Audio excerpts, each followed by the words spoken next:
Significant events in our lives can open a path in which we can embark on. We can put all our determination, all our discipline to this path, and just like with anything else, it'll have its moments of success and its moments of failures.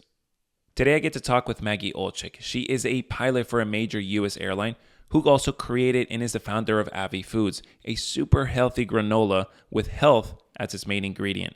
We also talk about how health and fitness has impacted her aviation career and also leading her to create this Avi-Foods. It is a really interesting podcast, and I hope you enjoy it.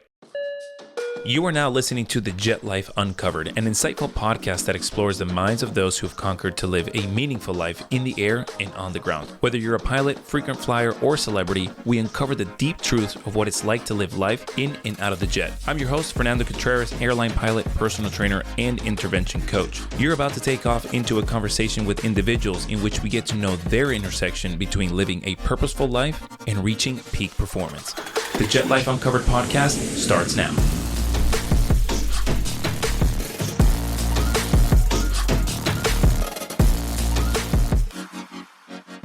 Thank you so much for joining us today. Thank you for having me. It's an honor. Yeah, I was actually kind of interested in the on your last name, Olczyk. Where are you from? So I'm originally from Poland. I was born there. My parents and I emigrated in 1990, pretty much at the fall of communism. So right when everything was changing and there was a big shift, they decided to move to the U.S. They wanted to have a better life here. So yeah, that's totally. how it started.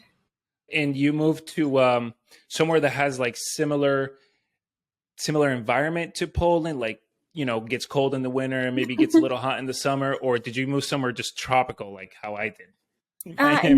No, we moved to Chicago, unfortunately. I wish my folks had been moving further west. That would have been lovely, but the climate here is very similar. So they were used to it. There is quite a large Polish community and population here. Oh, really? So I think that was a big reason. My grandparents were here also, and it just made life a little bit easier of a transition when you're new.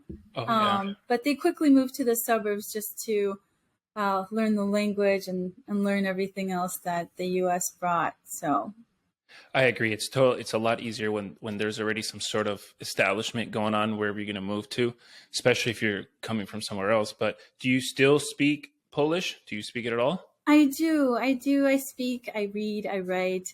Wow. It's just, I think what helped is my parents spoke to me every day. So I didn't forget. And I know that's, if I hadn't done that, it would have been very easy to, because it's a tough language it's tough. Yeah. It's just very tough to master. So if I didn't grow up with it, I think I would have forgotten a long time ago. I agree. I haven't gotten the chance to visit Poland yet. But I did run into some people who have, and they have great things to say about it. I'm sure it's much different visiting than actually living.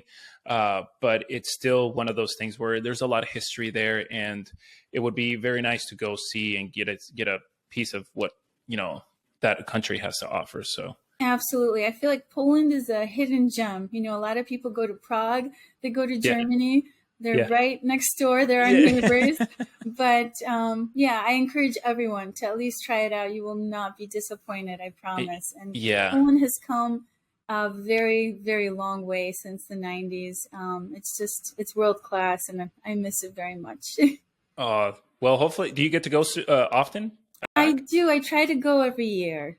Oh, great. Okay, so that's good. That's great. Well, that's fantastic. Hopefully, Jess and I get to visit that soon and be able to experience it. So when you came over to the U.S., was aviation something that you kind of wanted to do since you were a kid? Did it spark an interest in you when you moved here? How did that come about? Honestly, it was never really, it was never on my radar. No one in my family was a pilot. Unfortunately. So I got introduced to it when I was in high school and fell in love with it very quickly, and then really wanted to pursue it. But I didn't know how to do that. It was a very big, steep learning curve. Sure. I had some mentors here and there, but also I feel like the community present day, Hmm. particularly with social media, having access to things like Instagram, Facebook, all of these incredible groups at your fingertips, really makes a huge difference. Because I can basically send out one message to the World Wide Web, to any group of female aviators, for example, or Polish, or whatever group I may want to interact with, and Hmm. get a response same day. So that part is incredible. I think when I was starting out, that wasn't the case, but I'm so glad it is now, because it opens doors to a lot of other people that otherwise may have not considered the career. Yeah, I totally have to agree with you there. And I think one of the greatest things about, the challenges of finding the most efficient avenue to become a pilot was a lot harder back then.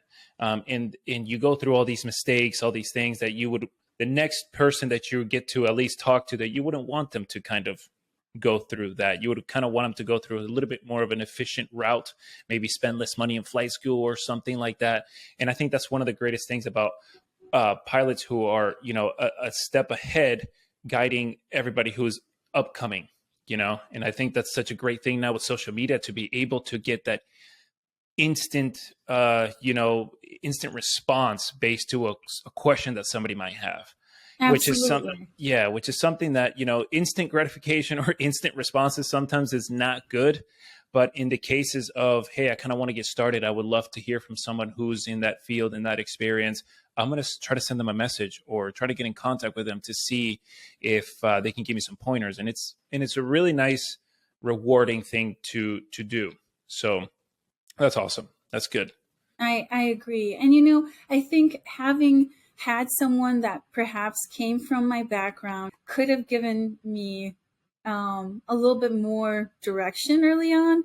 Yeah. Things ended up working out just fine in my case. There were a lot of ups and downs and curves in the road that I wouldn't change anyway. But yeah, I think there's benefits, there's negatives, there's good and bad. But if you take the good pieces, you can really take away a lot of good things from the way things are functioning present day. Yeah, I agree. It's all a balance, right? It's all a Yep. balance. So speaking about balance, you fly for a major airline. What aircrafts have you flown, and what are you currently in? So in the airline world, I have flown the Airbus 320 and 319, and the Hmm. Boeing 767 and 757. There's about 5 different models of those two types. Um, and currently, I'm back on the Airbus. Okay, nice. Do you like? Did you want to switch back to airframes due to like different routing, or did you just like Airbus over Boeing? I hate to choose sides, but the Airbus is my baby. I love I that see. plane very much. It just everything logistically and the way it was designed, I really enjoy. It makes Mhm. sense. But truthfully, I was flying overseas, internationally, Yeah. pre-pandemic, a little bit during COVID, and then COVID just kind of made all the musical chairs stop. So at Hmm. that point, I went back to the Airbus, and I made an effort. I thought about what that would entail, whether or not I should go back and fly international again. But during COVID, I also started a business, and just being on the same time zone makes my life a little bit more manageable. It's already a little bit hectic and busy trying to combine and do two very different things at the same time. And then Yeah. adding crossing the pond on a weekly basis, I think that would have been a little bit too much for me at this time. Yeah, I feel like with that, the things start to get out of balance. It's just Exactly. too much to handle. Uh, so how are you able to kind of balance all that out? I mean, you began your career as an airline pilot, and then as the pandemic came about, you started this company with making granola. Was being an entrepreneur always kind of like in the back of your mind, or was that spark kind of like because, COVID happened? And why did you start Avi-Foods? Great questions. So I think I had always had the desire to start something. I wasn't entirely sure what that would be, uh, but I knew whatever I chose, I hoped that it would at least make a positive impact on on someone. Obviously, the more the better. But I had always had that inkling inside. And pre-pandemic, I wanted to create something, and this was really sparked by a very close friend of mine who got sick at a very young age.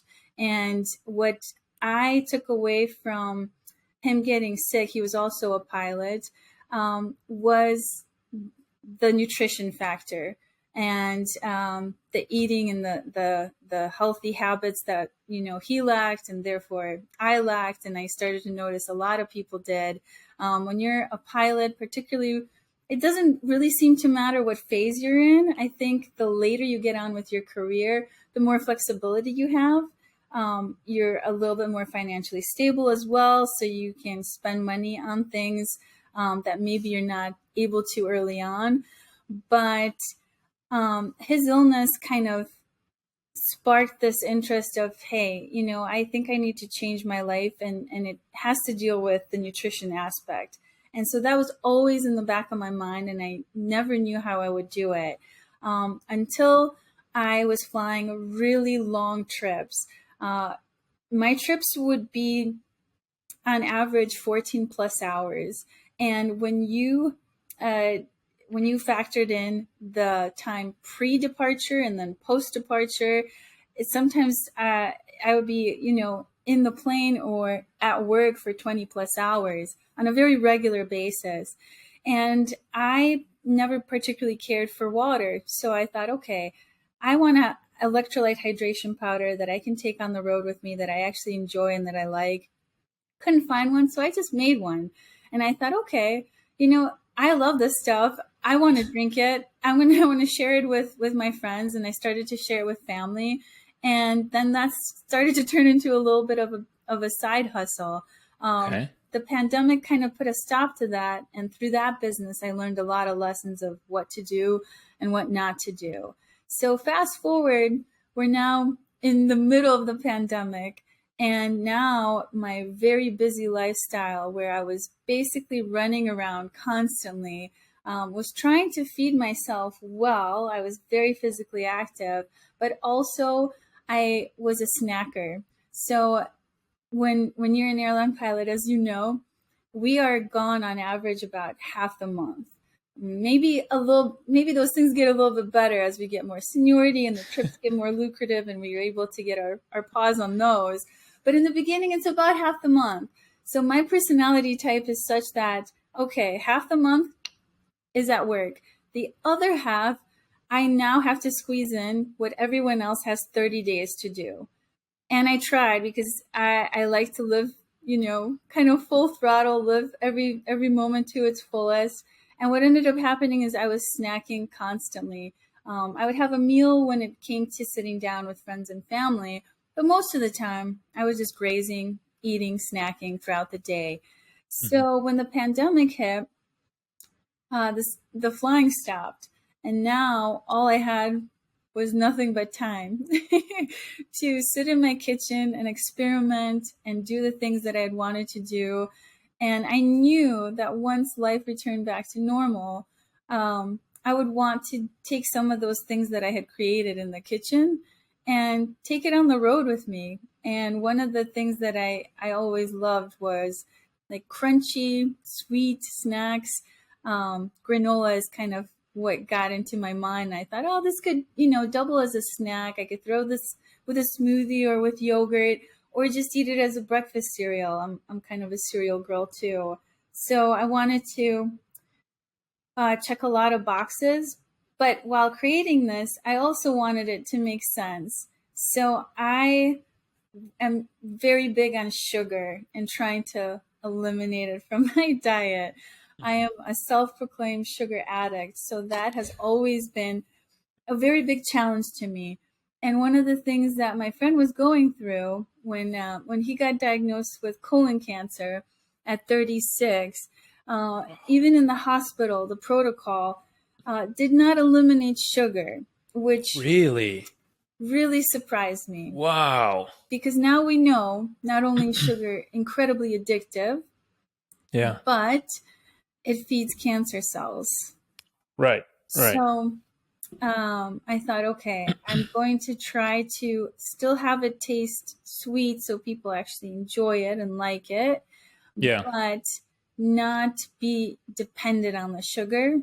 And I have family that is diabetic and pre-diabetic, so hence adding just a minimal amount of sugar alcohols to kind of make everyone happy.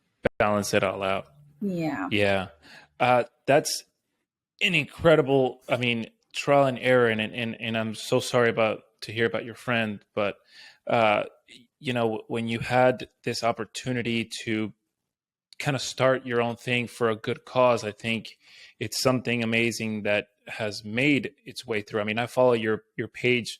It's Avi-Foods Co. right on Instagram. It I is. I, I mean I see the great ideas that you make with this granola. It looks so tasty. I mean, it's like I would want to come back home and kind of make those. But I also know if I take it on the road, it's going to be good for me as well.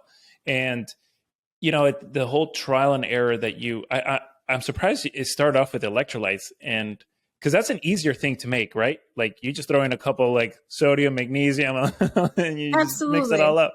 Absolutely. That's and I was importing ingredients that were really pure, high quality, dragon fruit from Malaysia. Yeah, It was a quality product. And as is the granola, I try to do everything intelligently and with a lot of purpose because I know people that will be eating it are expecting a certain caliber, and I would never want to right. put out anything subpar anyway. But yes, the electrolyte powder was just that would have been a slam dunk. But COVID just kind of derailed a lot of the plans I had had. Yeah. So yeah, you have to learn to pivot sometimes and see if there's anything else that could work. But it wasn't so much I wasn't so much on focusing like, oh, this business didn't work. I need to do something else. Hmm. It was just my passion. I loved the electrolyte powder. I still drink it. My friends still drink it. Right on. I'm not super hyper focused on it.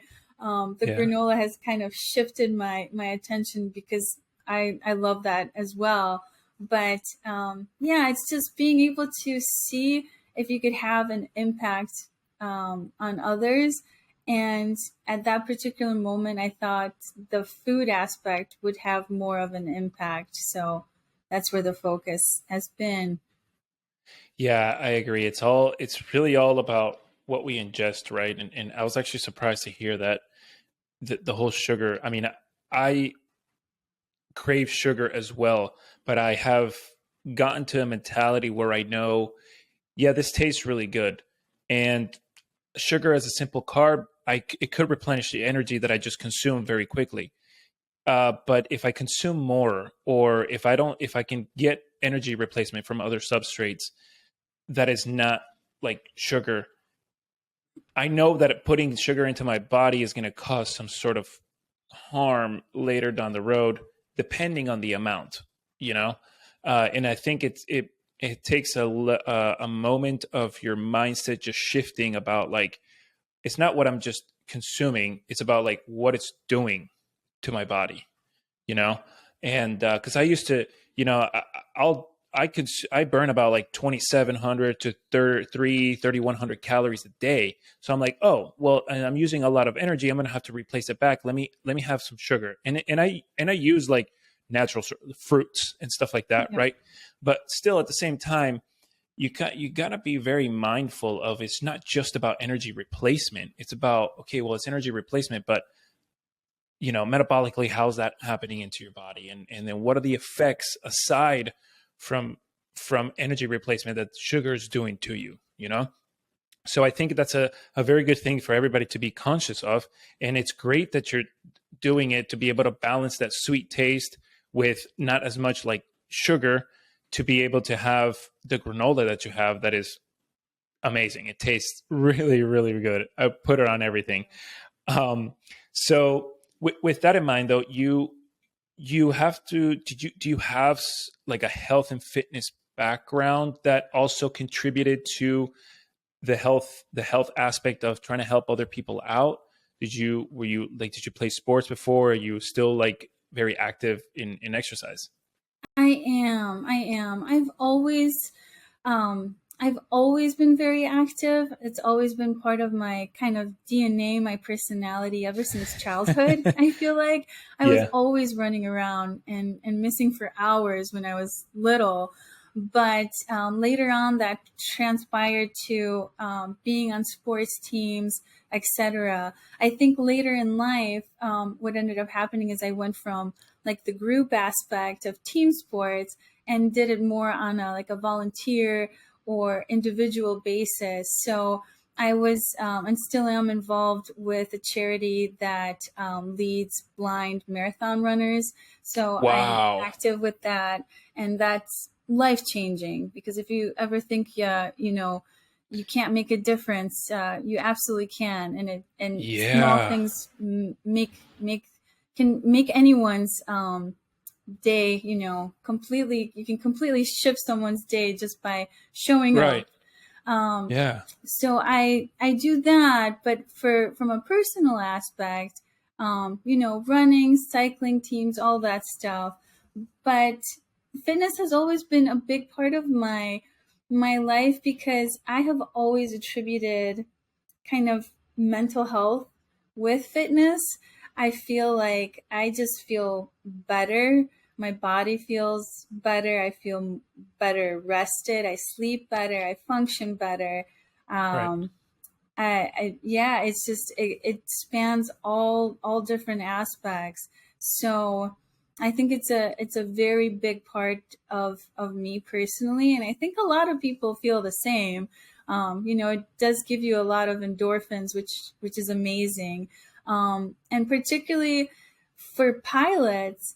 We have to be so careful about what we put in our bodies, and not just with food, but even if you think you have a cold, you can't just take any medicine, and you can't just Right. take anything. We always have to, think about it 10 times, see whether or not this is even allowed. Right. Whereas someone else in a different profession doesn't have to worry about those things.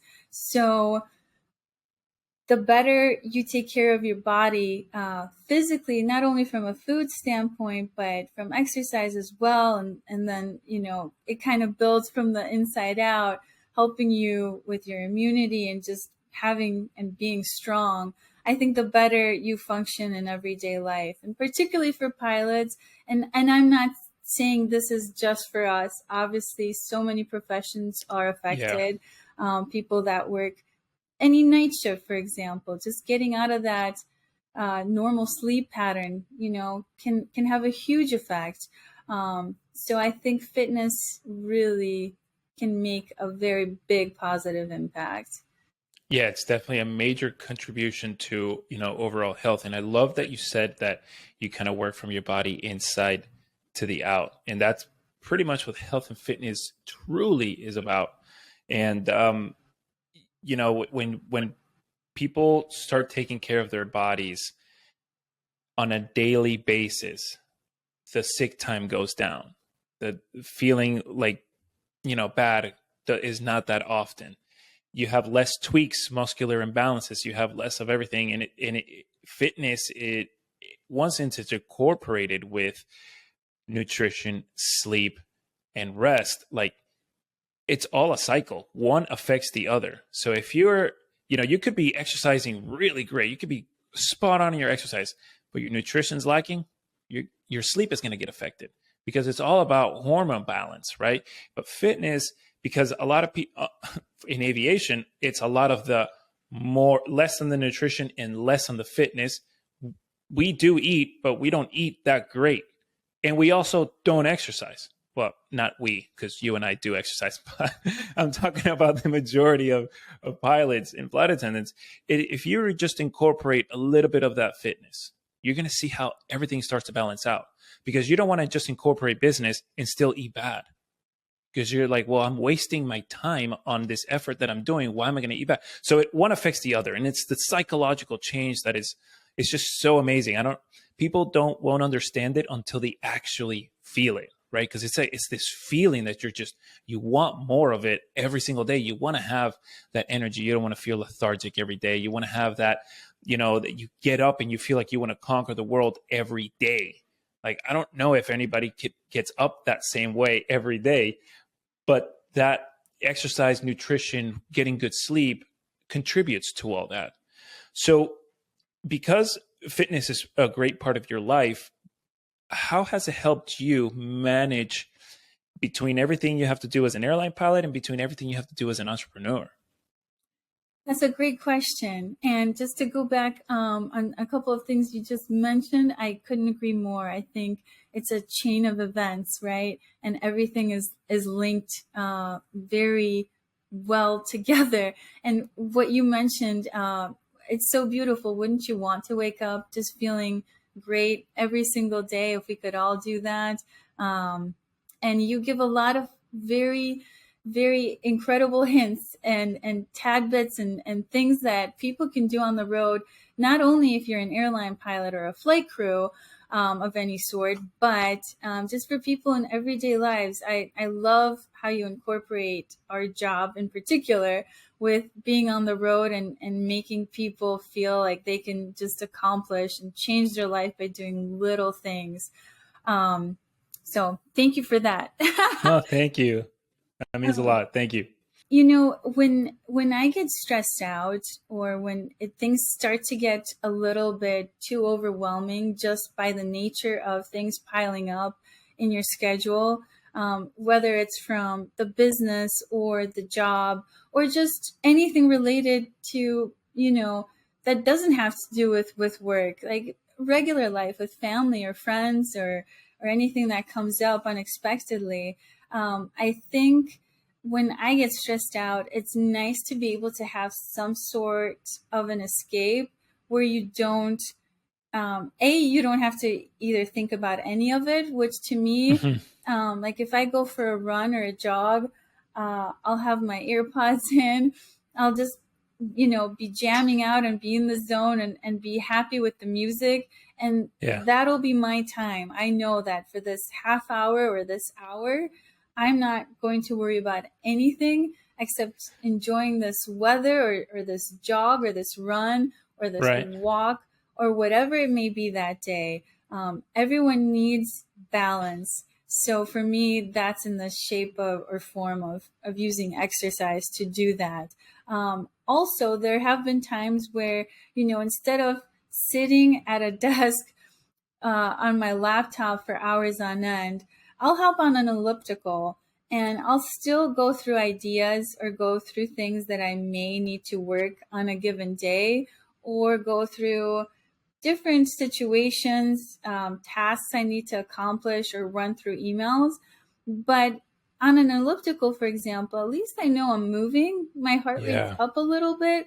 I might not be working that hard, but to me, I think about it sometimes. I'm like, shoot, instead of sitting here like a potato, sedentary, why don't I just move, get the blood flow moving? And it helps ideas flow, and it's just good to move the body anyway. So completely agree. Have you seen, so one of my friends told me about this yesterday, and she sent me a reel on Instagram today so I could see it, but it's a treadmill that doesn't have like a top part, and the top part you can just put your own desk, so it's like a standing desk, and people just kind of walk and just work away.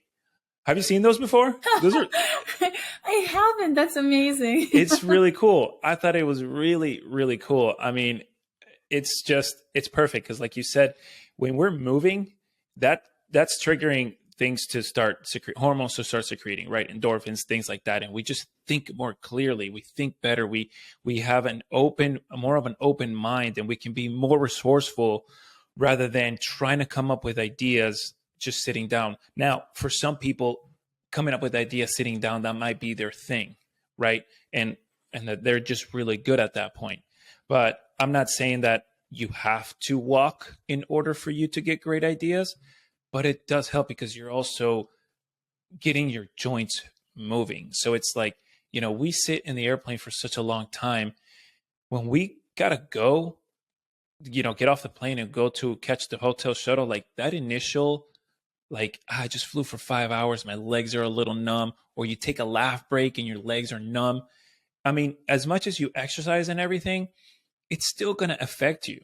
And I can't even imagine for the people who don't exercise and don't keep those joints kind of moving, getting lubricated, having that proper blood flow circulation too, because that's one of the biggest things about sitting down, not getting proper blood flow to your legs. And then people start having those issues. If you exercise or if you keep moving, you are increasing cardiac output, no matter how low the level is, but it's still increasing a little bit. And I think that gradually, just like you said, gradually it starts off with one thing, and then you want to get better at it. You want to become, more. You can start with gradual walks. Next thing you know, you're like multitasking, taking phone calls on a run, and you can talk great, something like that. But it's all about Absolutely. gradual progression. And I completely have to agree with you that, having two different aspects of your life that are career and passion and hobby wise, fitness to balance everything out is a huge contribution to get rid of all that stress or get a clear mind to go back into it, because the list of long things is not going to go away. How we perceive, our perspective on that long list is what changes. And then it could go from like, oh, I hate to have to do all these things, more of like, okay, let's take on all these things. Let's see how great I could do all these, right? Fitness can do that for us. For some people, it can't, but I think for the majority who end up liking fitness or health in general, will have that kind of result from that mental mindset. I agree. And I would like to also add something. I feel like a lot of people put them or categorize themselves in these buckets. Like you and I, fitness is a big part of who we are in our life, in our daily life. For some listening to this, they may think, that's never been me. I don't think that will be me. It's not me. I just don't enjoy fitness. And that's perfectly okay. But what I would encourage everyone to do is just to start and just to test the waters out. It doesn't have to be starting, on a 5-mile run. Anything as little as maybe just stretching your body for 15 minutes when you wake up in the morning. Yes. Just Yes. doing that alone, you just don't know what impact it will start to have unless you do it, and you have to give it a little bit of time. So my background, you had asked a little bit earlier, which I didn't mention, but I did a nutrition course and program over the course of a couple of years and became Very like a cool. certified health coach. And I started to not just by default, a lot of captains I would fly with would ask me questions, hey, what do you think about this? Or, I'd like to do that. Or just like pure conversation. Oh, my blood pressure is this or that. So I would give them little hints and tidbits. And 9 times out of 10, they were very reluctant to do anything. Once they started, it was easier, and it's all about consistency. So I always told them, you do not have to do this. You do not have to work out for an hour at the gym. Start with 10 minutes. Do something for 10 Yeah. minutes. How about you stand up off the sofa 5 times? Right. Wonderful. Let's do 10 times. And in the beginning, like anything we do in life, it's hard, it's tedious, no one likes it. But guess what? It was really hard on day one. By day 10, they're like, 5 times? That's it? Like, Yeah. I'm like, exactly. That's exactly Right what I on. wanted you to say. Yeah, And now do it exactly. 50 times. it's, it's little things, and you don't have to, but as long as you do something, I think those things ultimately make a big impact later on, because our bodies, we get older every single day, and our bones, our joints, everything, it has more of an impact every single day we wake up. Mm-hmm. It's just, it's older than it was the day prior, which to me I know. signifies needs a little tiny bit more extra TLC or care, like Yeah, go ahead and do that stretch for just like 3 seconds longer. exactly. I agree. I completely agree with that. When I mentioned earlier that I get up every day like I want to conquer the world, I before I get that thought across my mind, I actually wake up with a little bit of hip tightness. And until I fix that hip tightness is when my mindset changes. What I'm trying to say with this is that a muscular tweak in your body can mentally hold you or block you or prevent you from thinking things that are much greater, right? And because you have some sort of tweak or pain, you now can go down this path of thoughts that cannot get the most potential out of yourself. And so when I wake up in the morning, I will stretch my hips out a little bit. I'll do maybe about like 5-10 minutes. And then I feel like I can conquer the world because that tightness is gone. I have nothing to focus on my hip tightness right now, and I can focus on so many other things. So I'm so glad you mentioned the whole even stretching for 5 minutes in the morning is wonderful. It can do so many great things for you. And it's a little bit of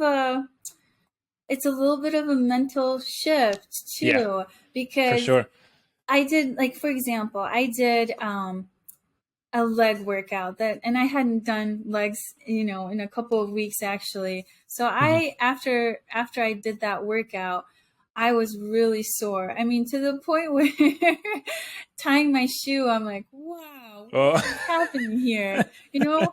And my first initial thought, like so many people, is, wow, getting old sucks. And yeah, then I thought, you know what? No, I'm not going to think that way. What I'm going to right. think is, I had such a good workout that 2 days later, I'm still sore. I Yes, just right on. kicked butt. And then you just got to turn it back around. Yeah. Yeah, that's totally true. I think that a lot of captains that I speak with now, they're like, "Oh, how old are you? Oh, you got into this spot at a great age. You still have a 35-year career, And then we start talking about something about fitness, and then they'll go like, "Wait until you hit mid-30s," and Yep. I'm like, "Why you got to say that, bro?" Yeah, exactly. But you know what? It's such a mindset. It really is. Exactly. Because Yeah. we have control over all of that.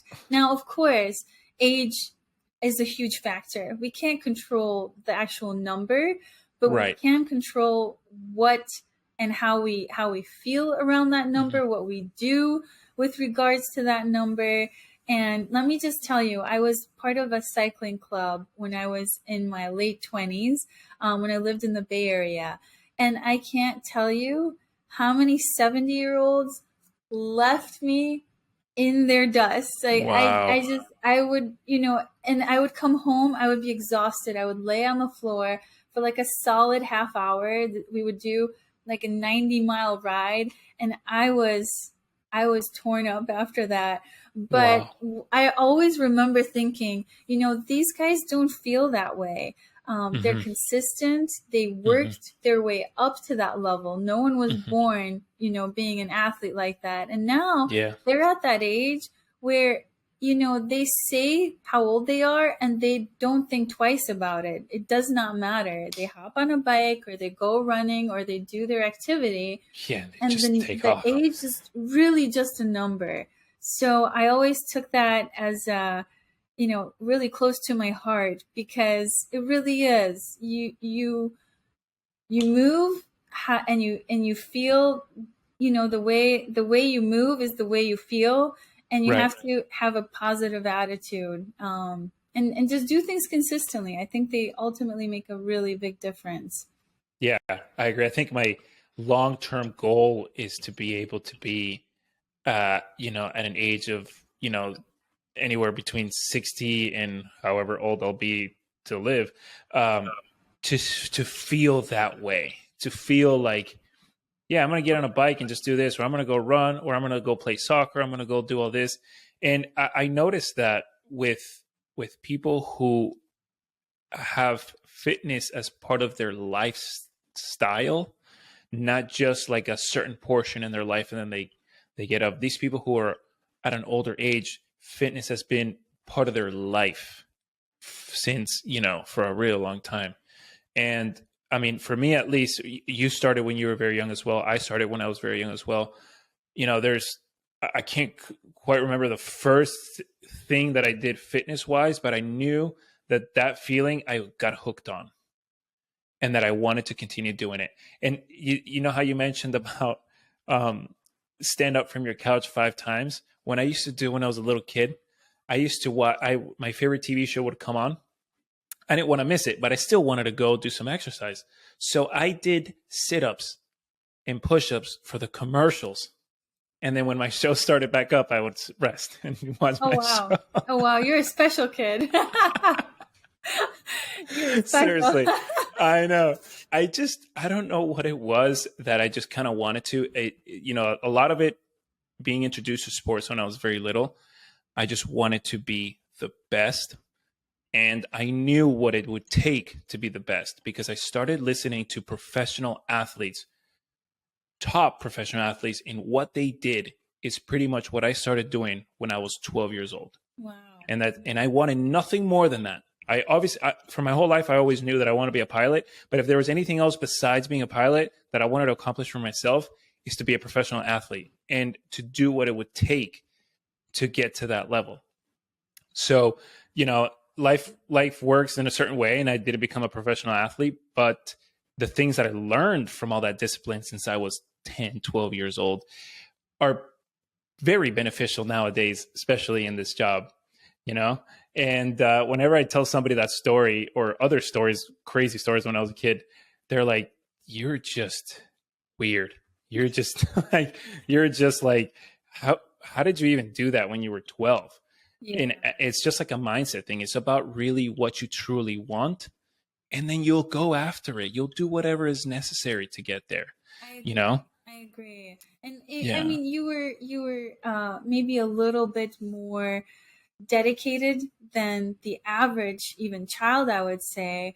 But what great lessons to take away and carry on, for the rest of your life. Yeah, I totally agree.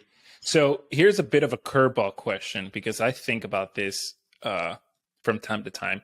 Do you think if fitness wasn't a part of your life, how would your life be different? That's a great question. Can you even imagine life without fitness? Because sometimes it's hard for me to even think about that. I do think about that in the way of what if I wasn't able to physically do something for whatever reason. Different things happen in life, ailments, illnesses, etc. And I think it would definitely be a struggle. It would be tough because I enjoy it so much. I think I would probably be more stressed in my daily life if I didn't have fitness to kind of keep my energy up and my mind active. And it's what allows me, like I mentioned, to work through different problems. So I think I would definitely be a bit more stressed. Yeah, for sure. I think I would have a lot of anxiety. Yeah. If I didn't was able to exercise. But very good point there, because there's sometimes people who do want to be fit, and for some reason physically they can't, for whatever reason it may be. So when I see things like that, I often think to myself, what would I be thinking if I couldn't do something physical? And it's those thoughts are scary to think about, but it's okay to kind of dive into those thoughts, because you always want to be resourceful in life with whatever you do. you know? And it's with being resourceful, you kind of don't stay attached to one single mindset. Even if you're in fitness, sometimes sticking to one mindset and you try to do that for the whole rest of your life, it's not going to be long lasting, because you have to be able to change, you know? Um, so with being able to change and amend your routines in fitness, have you noticed a particular change on how you approach your workouts from, let's say, when you first started your airline career till now, or even from when you were in your mid 20s in the Bay Area doing your cycles till now? Have you noticed some sort of difference? Absolutely. So for me personally, I tend to gravitate towards different routines based on my, first and foremost, my geographic location. So in the Bay Area, obviously a lot more, a lot nicer weather, Yeah. certain months of the year.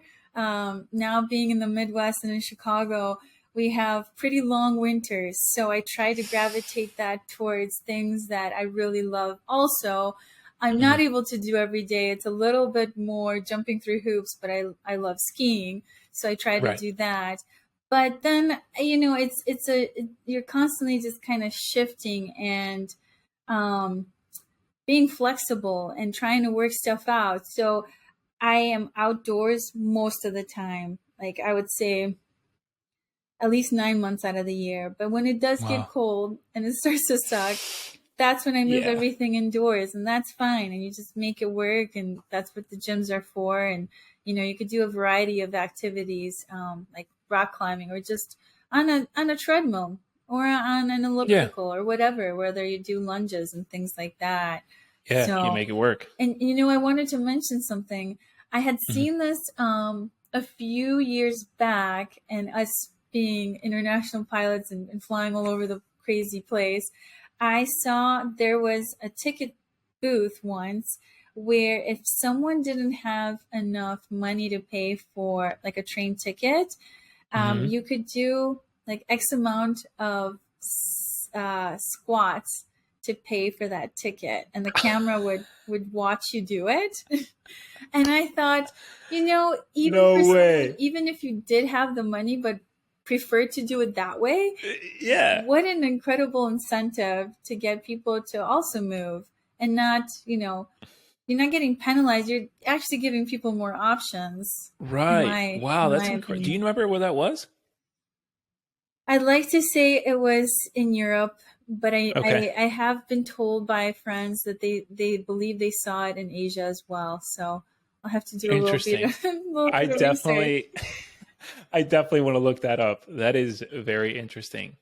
That's a cool concept, I think. Yeah. Um, so with fitness, flying, and the granola that you do, what is your favorite, I guess, recipe to make with the granola that you do at home, and your favorite recipe when you take on your trips? Oh my goodness. So on my trips, I'm very boring. Really? Because because I what I love about the granola is you can do a variety of things. Like if Mhm. I go and get an acai bowl somewhere, I'll ask for some fruit toppings and nothing else. Or Okay. maybe some, cocoa nibs or something that I may not have readily accessible at home every day, but I always top it off with granola. So that's really easy. If I get Wow. a Nice. little cup of yogurt from the flight crew while I'm flying, that's super easy to dip in. Hmm. A lot of times I just open the bag and just shovel it Yeah. and hope that it doesn't Sometimes get we're in our. everywhere on me. But yeah, it's just little easy things that I do on the road, or throw it in a smoothie too, just for a little crunch and texture. Um, Yeah. at home, I like to make granola bars out of it, which Oh, is super nice. easy. And there's quite a few recipes. I had an amazing college kiddo. She's now a college freshman. Helped me with recipes. She's incredible. Oh, And we purposefully curated these so they would be 5 minutes or less. You just need a Nice. handful of ingredients that you could keep using and reusing for a number of our recipes. So yeah, she makes these mousse bars. There's a key lime pie parfait that we did. Wow. So you can get a little bit more involved there. But Yeah, again, yeah, yeah. it's easy. If you watch the video, you can watch it once and pretty much get it. That's Yeah. the whole intent. We want to keep it simple. Yeah, I totally agree with. Sometimes that's the whole point of this granola, right? That it's so good you can just do it on your trips, or you can get creative with it at home. I like to put on my overnight oats when Yeah. when I'm on the trips, and it's just great. It's like a little added, crunch and texture with the flavor. I really think it's so easy to just add it to whatever you want in whatever situation you're in. They're packaged so you don't have any problems with it internationally, Exactly. which is great, which is awesome. So that's really cool. That's really cool. And you've had this now. It's going to be what, 2-3 years that you've been. No, so I started the electrolyte powder before.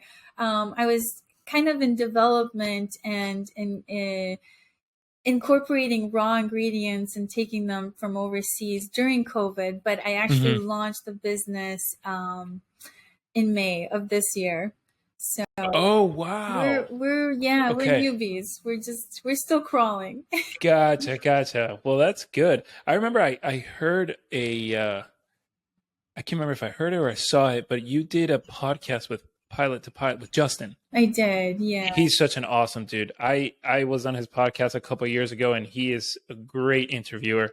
But that's where I came across about you, because I saw it and I was like, healthy snacks, something, and then I went into your profile, and then at that same time too, I forgot her name, from Wonder Woman of Aviation, Natalia. Yeah, Yeah. she mentioned me about you, and I was like, wow, so funny. I literally just looked at her profile. Yeah. Like, but Yeah. that's amazing. They're That's both really cool. amazing people. Yeah. They do a Yeah. lot Yeah. for our community as well. So I adore them. Yeah. Yeah, for sure. So where can you tell us, where can we find your granola? What's the website, your IG? Love to hear that. Yes, absolutely. So you anyone can just go on online. It's avi-foods.com. Our handle on social media is avi_foods_co. So Avi-Foods Company. So just the CO part at the end. And yeah, if you're in the Chicagoland area, we're in a number of gourmet markets and stores here. Some of the keto platforms in particular, they have we've had nationwide distribution. So we sent out about 11,000 of these little guys that went nationwide to like a keto subscription box this summer. Yeah, we do a lot of gourmet events throughout Chicagoland, but we're slowly getting traction and distribution as we grow. It's it's a process. It doesn't happen overnight, but anyone who would like to check us out, please give us a shout. Look us up on our website. We send a lot of freebies and a lot of gifts. We're very giving here, so good. We'll get some more than what they paid for it. I can tell you that. That's amazing. Well, I'll be sure to write down those on the description so that everybody can just click the link or be able to just copy paste into their IG handle and find your page as well. And I like I said, I've loved the granolas ever since I tried it. I think this company is going to do so great. I mean, it's all about not just the product that you sell. You seem like a very genuine person that truly wants to put out a good product out there for people. And it's not just about the product. It's about the service that you provide as well, like doing all these things that you do in the Chicago area.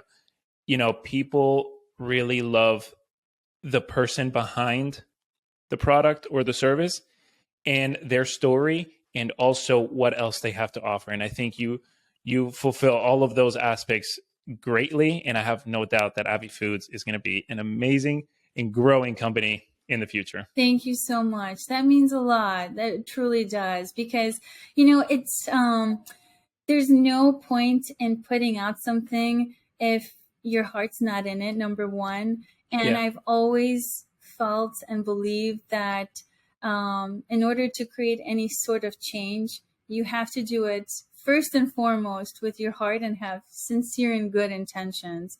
And if that comes across in any scope, I'm very thankful. So thank you for saying that. Yeah, of course. Well, Maggie, thank you so much for being on today's episode. I enjoyed getting to learn so much about you, so much about Avi-Foods, and I thoroughly enjoyed talking about fitness with you. It's always awesome to talk about health and fitness with like-minded people. And, for everything that you're going to do, I think you're going to do it to the 100% and always at the best. So thank you so much for being here today. Thank you so much, Fernando. It was an honor and a pleasure. And thank you so much for your time, and to all of your viewers. All right. Awesome. Thanks, Maggie. I will talk to you soon. Bye.